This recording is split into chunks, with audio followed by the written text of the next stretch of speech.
Welcome back to ECE 220. Last day of September.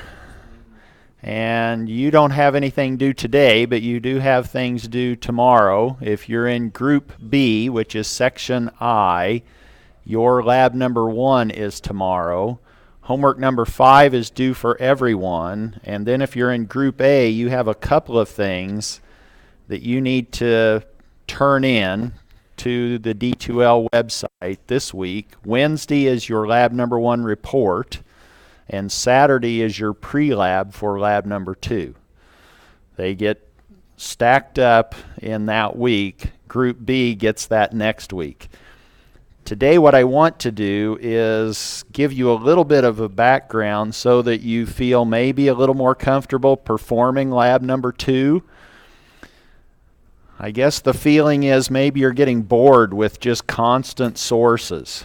So we're going to try to enhance that a little bit and make our sources sinusoidal so that now we can understand or analyze circuits with sinusoidal sources versus just constant batteries.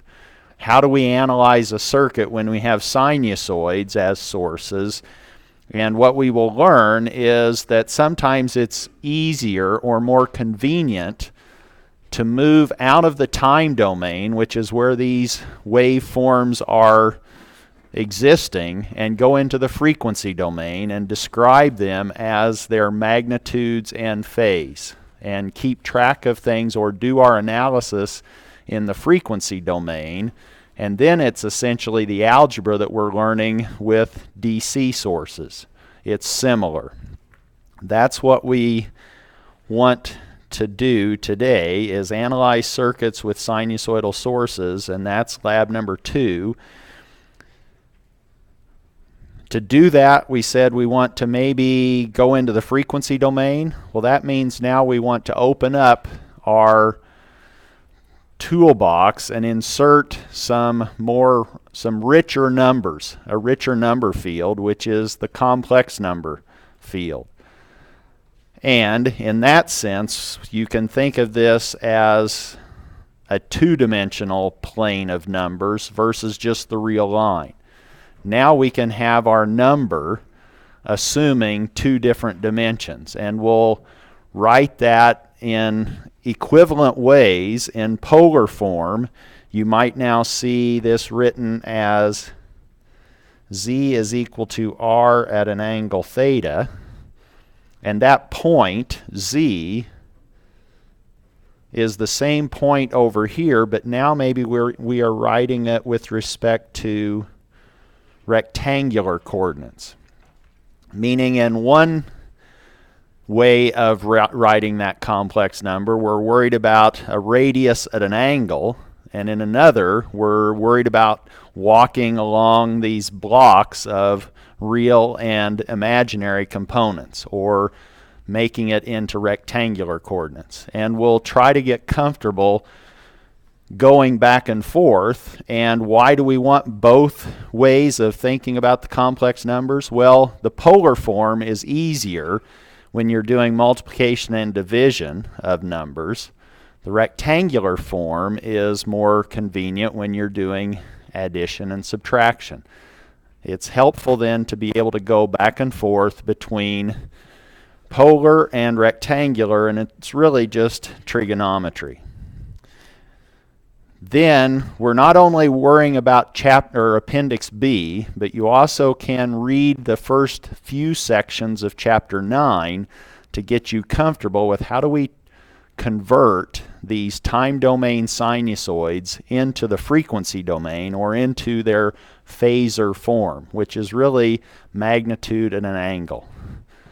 And we'll try to show or analyze a circuit using phasors. Phasors really just mean magnitude and angle. This should not be a surprise at all if I gave you this circuit and I said, okay, find the output voltage across R sub 2. This you should be able to quickly write down. And what would that answer be? What would the output voltage be if I said the input voltage, V sub I, was a constant 5 volts? What would the output voltage be? Would it be wiggling around with time? No, it's a constant just like the input. So the output is similar to the input in terms of its time shape. What would you say V sub 0 is, though? Now you could actually be a little bit more specific with V sub 0 of t in terms of these resistors and the input V sub I. That's a voltage divider, is it not? It's a scaled version of the constant input 5, or we now have R2 over R1 plus R2 times 5. And this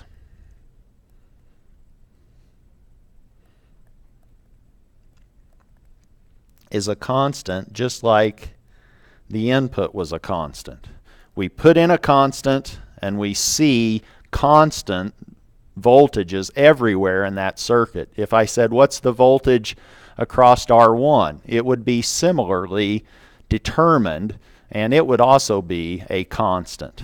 I give you a constant input, exciting the circuit, and out comes constant signals throughout that circuit. What if we now changed it around a little bit and I said, okay, let's excite that circuit with the sinusoid.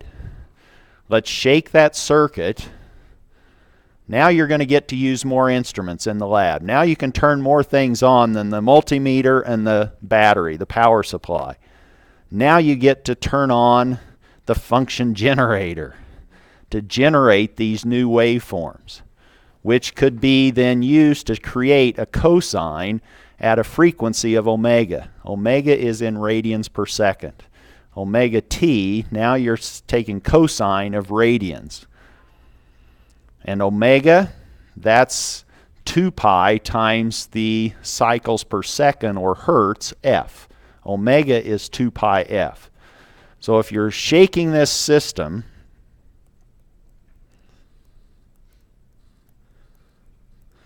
at 60 hertz, what's 60 hertz in this United States? That's what's coming out of all these outlets that we have floating around our buildings in the United States. If you go somewhere else, you have to buy a converter or an adapter because they may be working with 50 hertz. But they're still shaking. They're just shaking not quite as fast. We're shaking at 60. That's not 60. If you know what 60 is, 60 cycles a second, that's quite fast. Concerned to our moving, right? I maybe did 2 hertz, 2 cycles per second, maybe, if I'm lucky. All right, so what is the output voltage if our input is a sinusoid? What do we expect to see voltage-wise across R1 and R sub 2? If we hit this circuit with 60 hertz, do you expect to see 10 hertz floating around? 20 hertz? No, everything's going to be shaking at the same frequency, is it not? We have resistors which don't have any energy storage. Once we put some inductors and capacitors, they're going to change the shape a little bit, but they're still going to vibrate or shake at the same frequency that we excite them at, which in this case I said is 60. In the lab, I think you choose F equal to 100 hertz. Because we have function generators, we can do more than just find 60 hertz. We can now do 100 hertz. What's the output? V sub 0 of t. It's really scaled exactly the same way as our constant was. We now have a voltage divider. This is now R2 over R1 plus R sub 2 times 5. And so if you were now doing lab 2, you will build a circuit that's a little bit more interesting than just a voltage divider. Now we've divided this voltage of our sinusoidal source amongst 5 different resistors, and you're asked to find the voltage at green, red, and blue at those nodes. You'll do this manually, and then you'll do it with PSpice. If you now excite that circuit and simulate it, you're going to see something like this, if I've done it correctly. The input, oh, you can't hardly see that, can you? But you guys have better eyes than I do. There's supposed to be a green curve, a blue curve, and a red curve on that. It's not very discernible. But you can watch the video. I'm sure you're going to do that. And you could then determine what's happening. The green curve is the biggest. The blue curve is then a percentage of the green, and so is the red. But do you see that they're all shaking in unison? One is not shifted or delayed in time from any of the others. That's because we have pure resistive circuits, or this is a purely resistive circuit.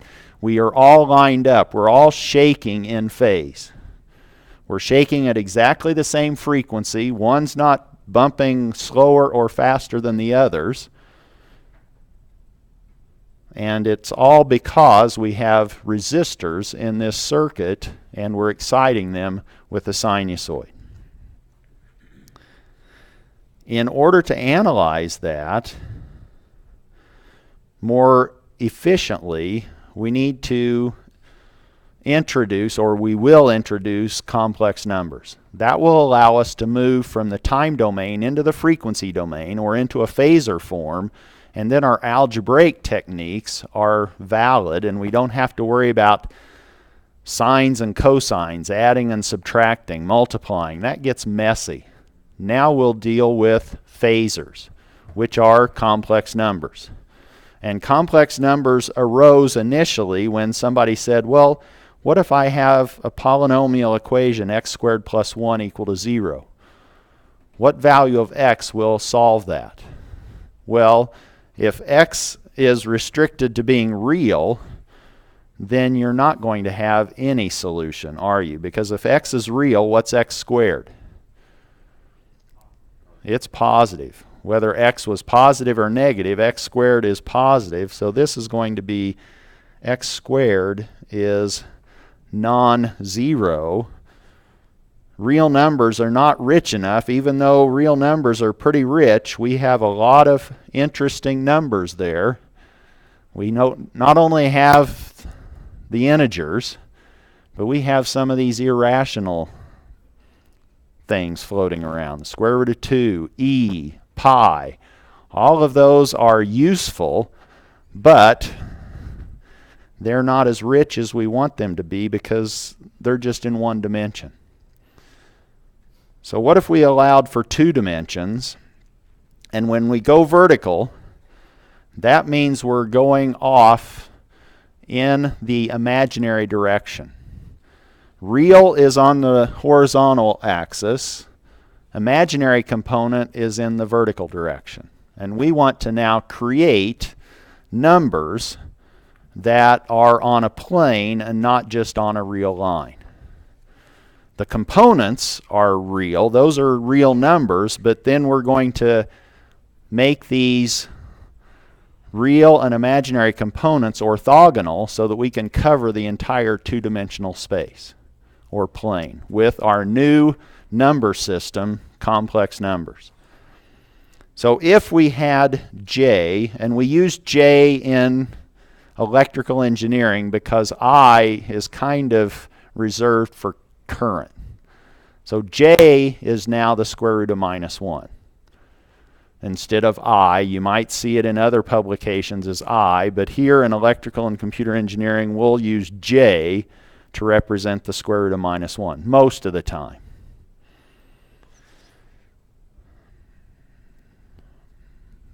Thus, if J is the square root of minus 1, that just means now we're 1 up on this plane of numbers. We're just moving vertical and not any real direction. We're just going vertical, a distance of 1. What do we get when we square j?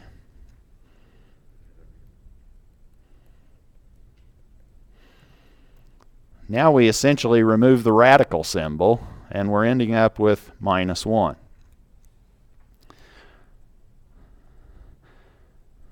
And that gives us then, this complex number j gives us a way to satisfy x squared plus 1 equals 0.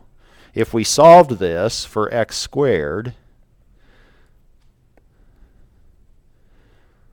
we see that x squared is equal to minus 1. If we took the square root of both sides, we would say, oh, x is equal to j.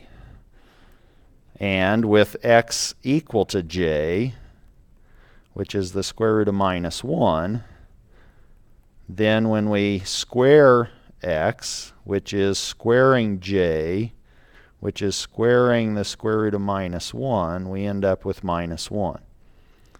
Or x equal j is a solution.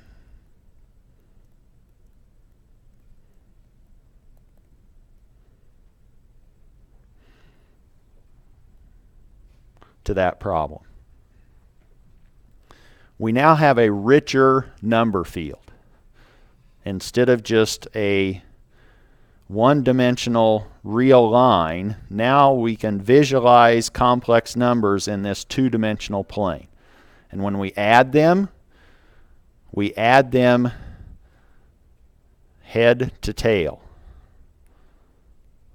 We need to make sure that we don't just add magnitudes. We need to make sure that we're adding magnitudes in a direction with magnitudes in a direction. Or we're adding the real parts and the imaginary parts to get to the final destination. Yes?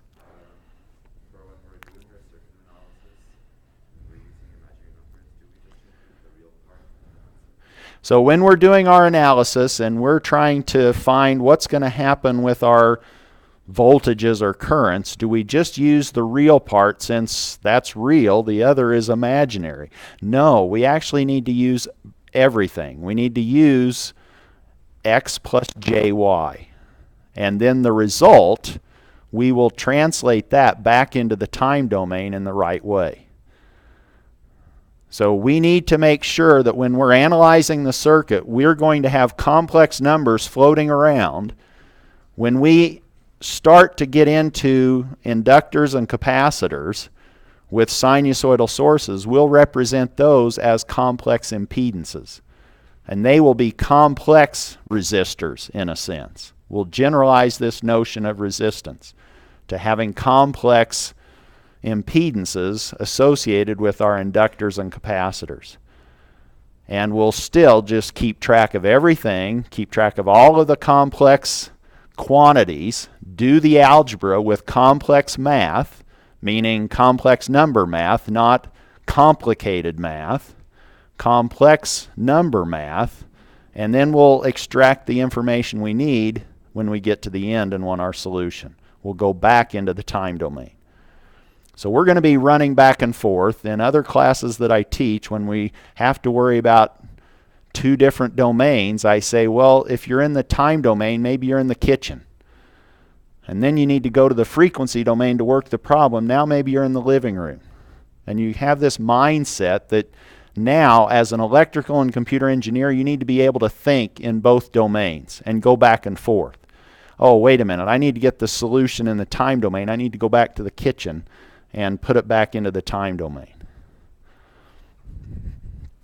Where would the point Z1 be in this complex plane if it's now represented as 4 plus J2? 4 is the real component. 2 is the imaginary component. We walk over 4 on the real line, and then we go vertical. J tells us go vertical by 2 units. We are now over here. This is now Z1. And I think you can see that you could also express that as some distance at an angle. if you wanted to. You could say, oh, you're at Z1. I can tell you your coordinates either in rectangular form or polar form. And you need to be comfortable doing either one. Here you would have a radial distance from the origin, let's say of r sub 1, and an angle of rotation. And our angle is always measured positively with respect to a real line going off towards in the positive direction. In this case, R1 is going to be the hypotenuse of a right triangle. And the angle theta 1 you can find from trigonometry. That's the inverse tangent of 2 over 4. And that would be theta sub 1. What about another one? Z sub 2.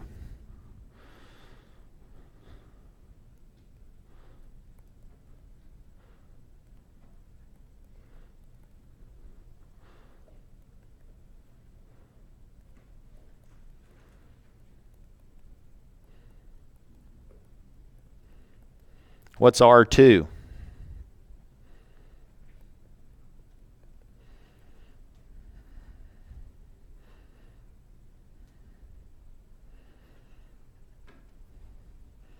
What's the numerical value for R sub 2? Now we're going back to geometric shapes, right? This is the hypotenuse of a right triangle. We have the real part squared plus the imaginary part squared. Square root of that, that's R sub 2. In this case, it's now the square root of a couple of 2's squared, or that's 2 squareds, or that's 2 times the square root of 2 if we factor things out. So now we're at 2.8 away from the origin. Yes?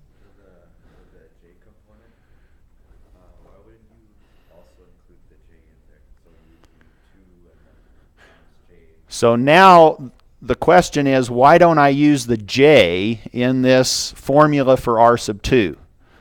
R sub 2 is a distance. And now we just need to know its components.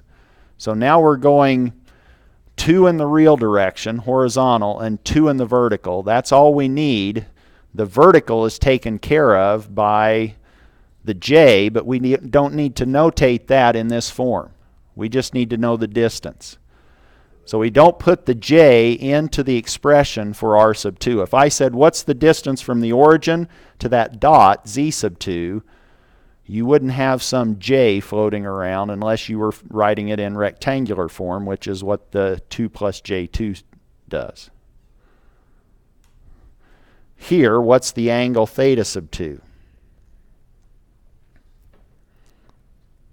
Maybe I should have given a better example because now you don't know which one I'm putting over which. But this is now the vertical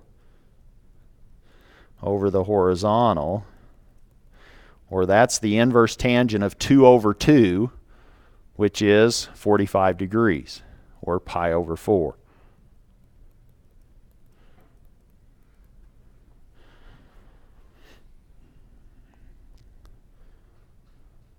So now if I gave you this variable form of our rectangular form of this complex number x plus jy, now you should be able to write down the formula for the radial distance and the angle theta in terms of little x and little y.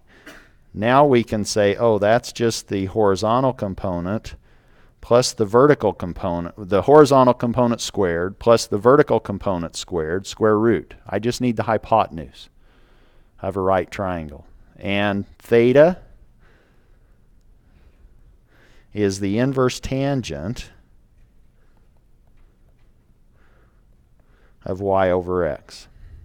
And that's now the polar form.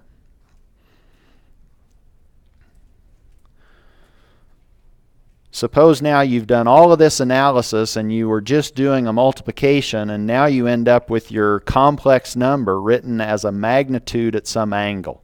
You're in polar form. How do you get it back to rectangular form?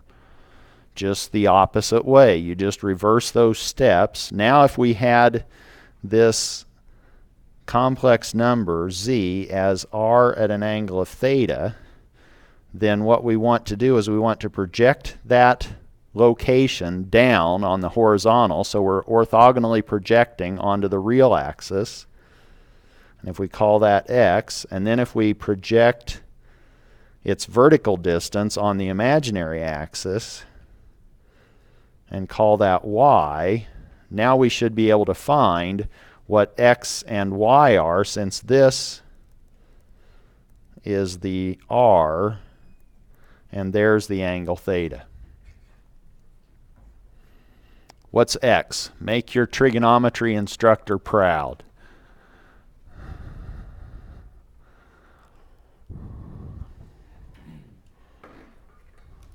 If we just project that point onto the real line, now we have to worry about the cosine of that angle and scale it by r. Or x is now r cosine theta. What's y?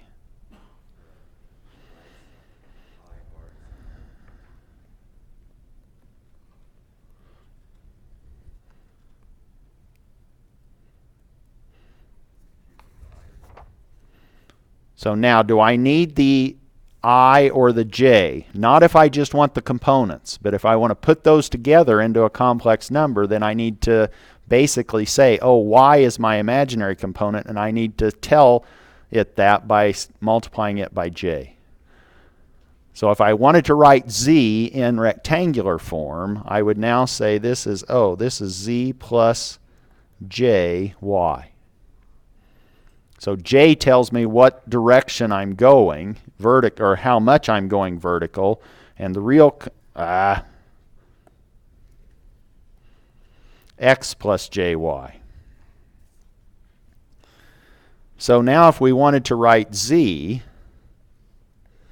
we could write it as r cosine theta plus j r sine theta. And now it's in rectangular form, if somebody gave it to us originally in polar form. Or if I factor out the r, that's now cosine theta plus j sine theta. And has anyone seen this cosine theta plus j sine theta written some other way before?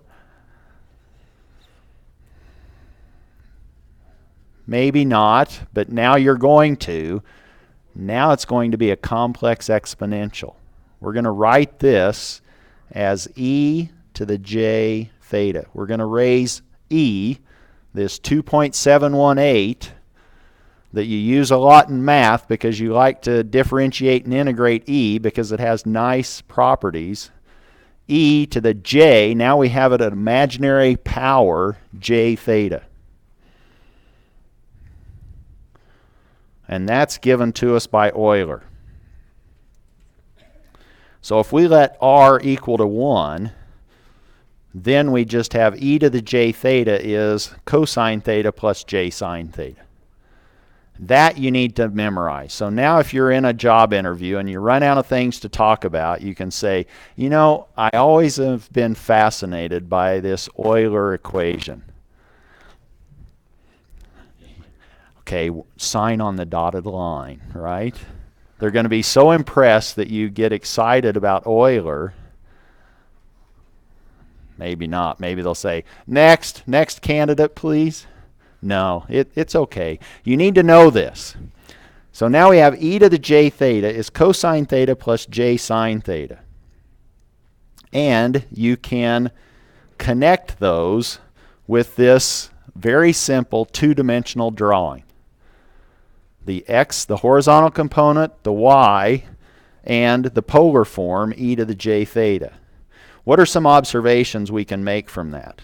Well, now we said that e to the j theta was cosine of theta plus j sine theta. What if we negated the angle? What if we said, well, I want to know what e to the minus j theta is going to do? Well, let's just replace theta with minus theta in that formula. I now have cosine of minus theta plus j sine of minus theta. Everybody okay with that? What's cosine of a negative angle? Cosine's an even function, so it could care less what's in the argument, whether it's plus or minus. So we can actually say, oh, that's just cosine of theta. What's sine of minus theta? Minus sine of theta. It's odd. It is kind of odd. It's odd. Sine is an odd function. We can now pull that negative out, and we end up with that. Do you see what I want to do next? What if I combine those two expressions, added them up? My imaginary piece on the right goes away. It cancels. I have e to the j theta plus e to the minus j theta is equal to 2 cosine of theta. And if you weren't excited before with Euler, now you better get excited. Now we have a way of writing cosine of theta as a combination of complex exponentials. Let's divide both sides by 2, and the cosine of theta is now e to the j theta plus e to the minus j theta all over 2.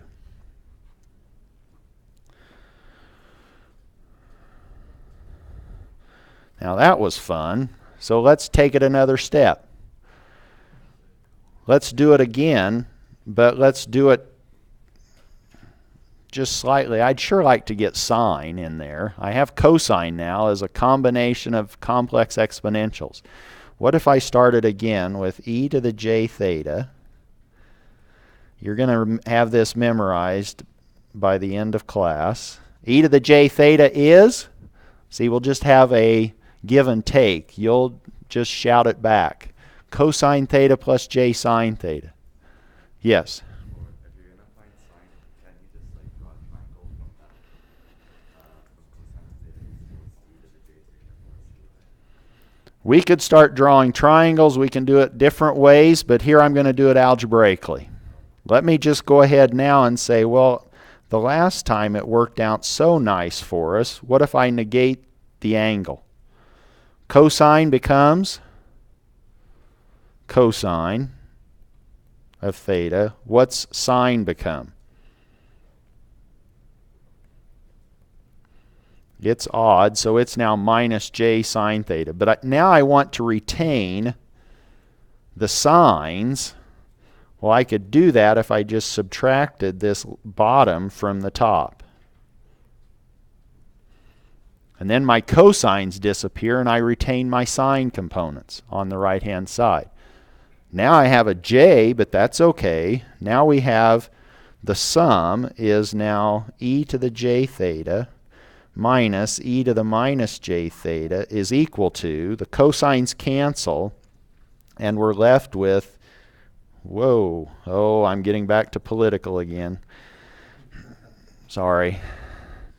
I'm getting excited up here. My hand's getting too heavy on the taskbar.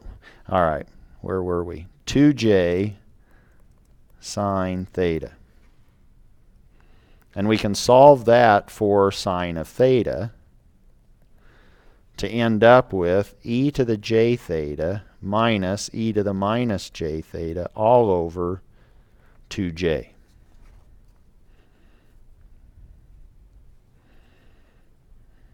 So this is another formula that you probably want to keep track of, but you can always rederive it if you remember Euler.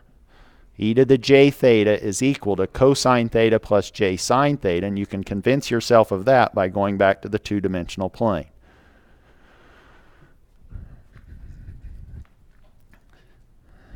Well, I don't see any frequencies around here. I don't see any omegas. I don't see any shaking, but we can introduce shaking by making that theta a function of time. We are now in a position, now we can represent sines and cosines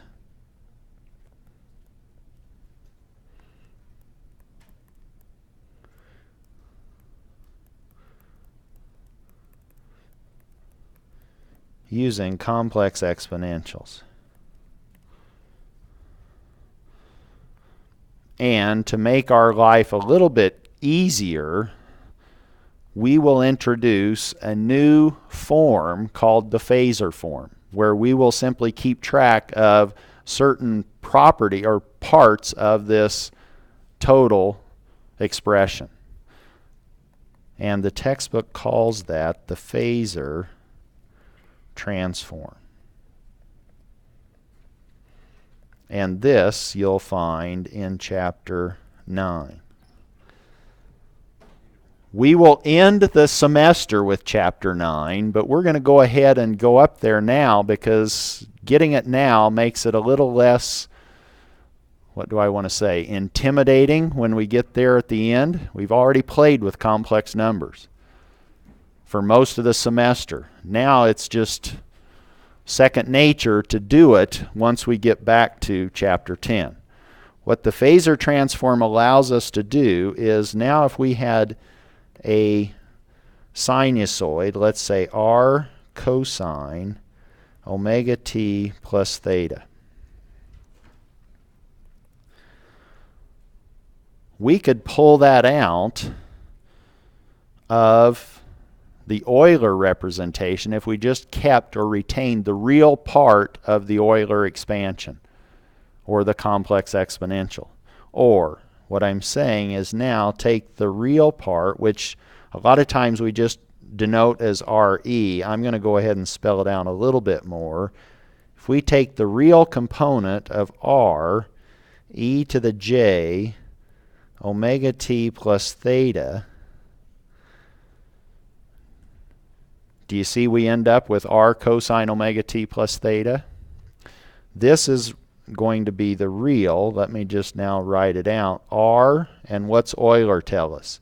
Well, that tells us e to the j exponent is cosine exponent plus j sine of the, not the j in the exponent.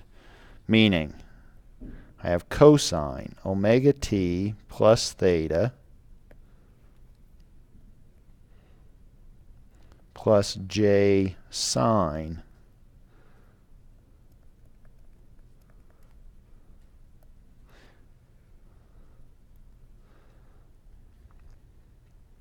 and if I simply pull out the real component of that complex quantity, I'm left with what I wanted, which is r cosine omega t plus theta.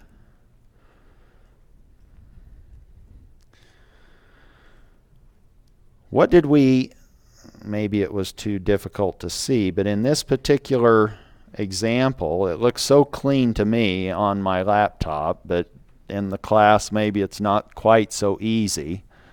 But what did we see when we compared all three of these curves? The source, which was green, and the red and the blue, which were the voltages across different resistors. We see that they're shaking at exactly the same frequency, like we're shaking now in this cold room, right? Why does he keep saying shaking? I'm freezing enough. Forgot my jacket. Well, let's just do some calisthenics. We can warm up, all right? Whoops, I need to stay away from the top row because then I'll lose my connection. I'm trying to move around. I'll move around. We'll make something happen here. But what's my frequency? Tell me before I fall from dizziness. It's not 60 hertz, is it? But this, once we excited that source, or used that source that was a sinusoid, everything in that circuit was oscillating at the same frequency. We just need to keep track of that frequency, omega, on the side of our paper. And then the important thing to remember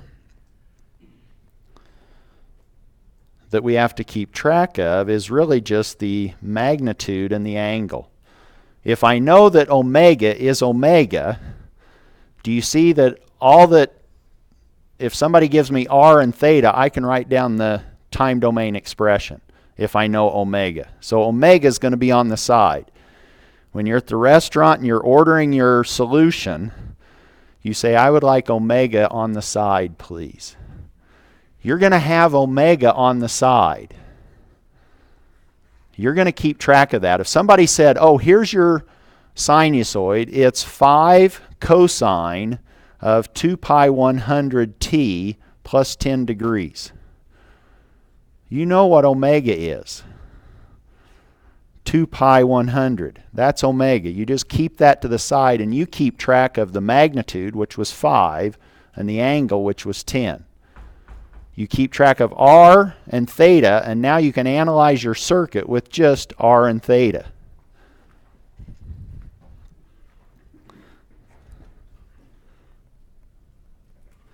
So omega t is always present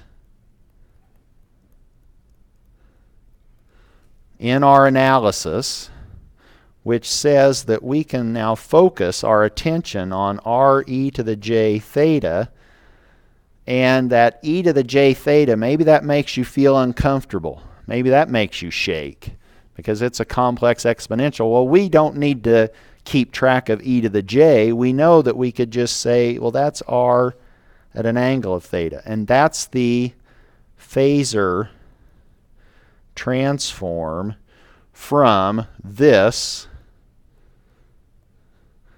time domain expression.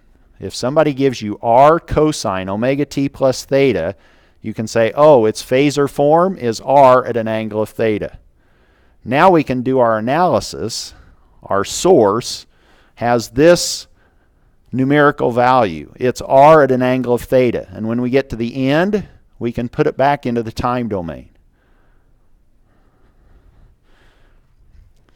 We can now do our analysis, do circuit analysis,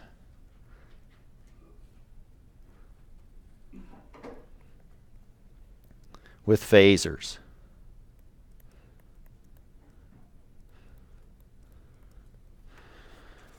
What do I mean by that? Suppose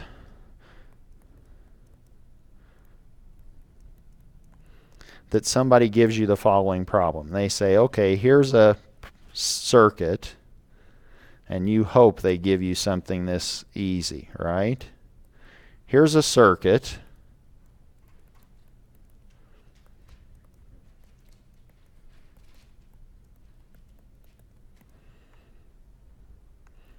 But now they say, oh, V sub I,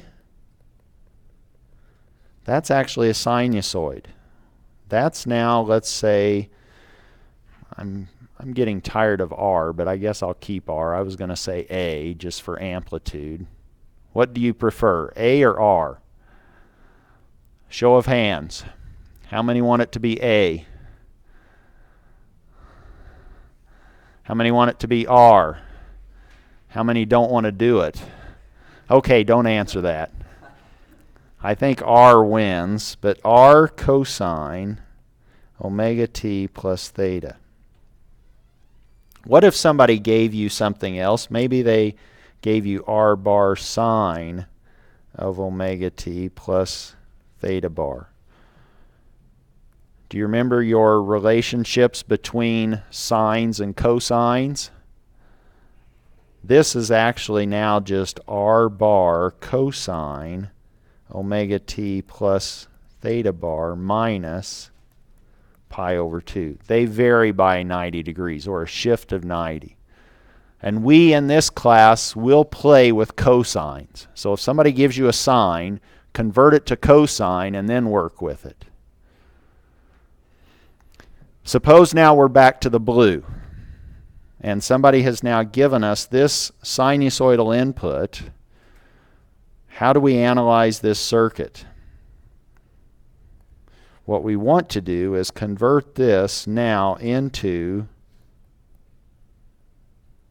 Phasor form, so that we get rid of that and we say, oh, our input, V sub I, now that it's complex, I'll try to bar it, meaning that's bold, or it's a complex quantity, V sub r, capital V sub I bar, is now r at an angle of theta.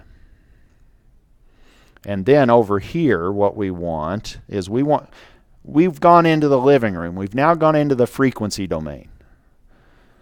Now all of our answers or work will be in the frequency domain, and if we want them in the time domain, we'll have to convert them back. We're now expecting a complex number for the output voltage, V sub O bar. But how would you, if somebody just gave you a variable, V sub O bar, and said find that in terms of V sub I bar, you know how to work it. Because this is a pretty straightforward problem. It's just resistors. This is the voltage divider circuit again. You now know how to relate those two quantities, the output voltage to the input voltage. Now you can say, oh, I now know that V sub O bar is R sub 2 over R1 plus R sub 2. That's the voltage divider times V sub I bar. But V sub I bar in phasor form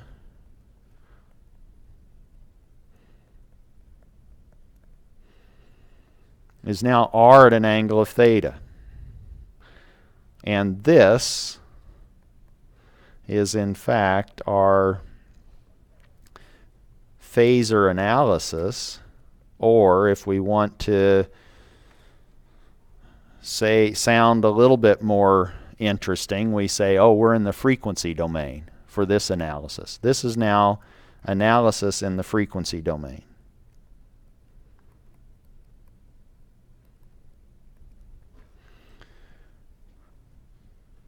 But the person in your interview says, I don't care what you do, but when you give me the answer, it needs to be in the time domain.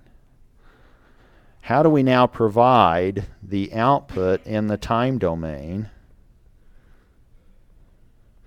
if you've now pulled out your napkin, you had omega on the side? This restaurant analogy is working, isn't it? So now we have a napkin with this analysis on it. Omega is on the side. How do we put this back into the time domain? What is little v sub 0 of t?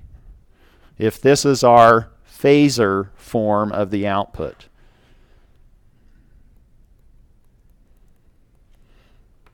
Can we even write it down?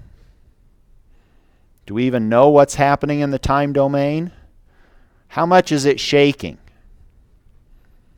How is it shaking? Do we know? How did we shake it? Put it in a bottle and shook it?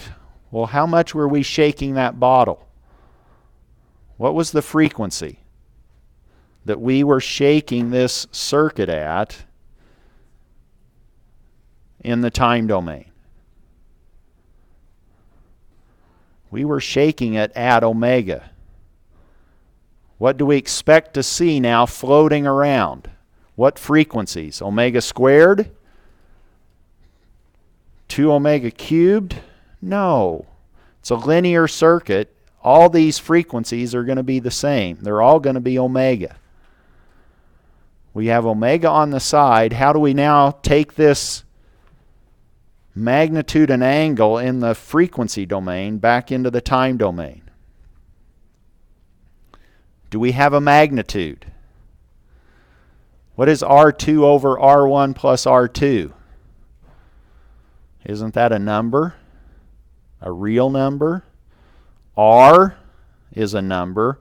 We've just scaled the original magnitude by some amount. We have some fraction of R. And that's now the amplitude of our output sine wave, cosine waveform. We now have this is going to be R2 over R1 plus R2 times R. If we started shaking it as a cosine, we're going to see it as an output cosine. It's going to be shaking at exactly the same frequency. Do we have any kind of phase shift?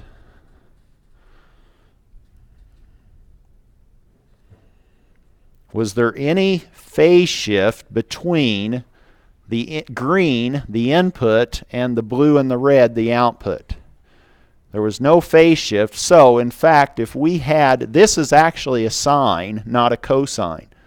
So in this case, theta is pi over 2. We started with a theta. We have to keep it, but we're not going to change it, because the input and the output peaks and valleys are aligned. This is an all-resistor network. In the time domain, then we have to keep that original angle, and that's our answer. This is now our time domain answer, and that wasn't that difficult, was it? We just had to go into the frequency domain, convert our time domain sinusoid, which was a cosine, into its phasor form, use that complex number, follow it through. At the end, we end up with a complex number, a magnitude and an angle. Now we use our omega on the side and put it back into the time domain. Piece of cake. Lab 2. Done. We'll pick up probably doing Thevenin and Norton next time. But this gets you, I hope, prepared for lab number 2.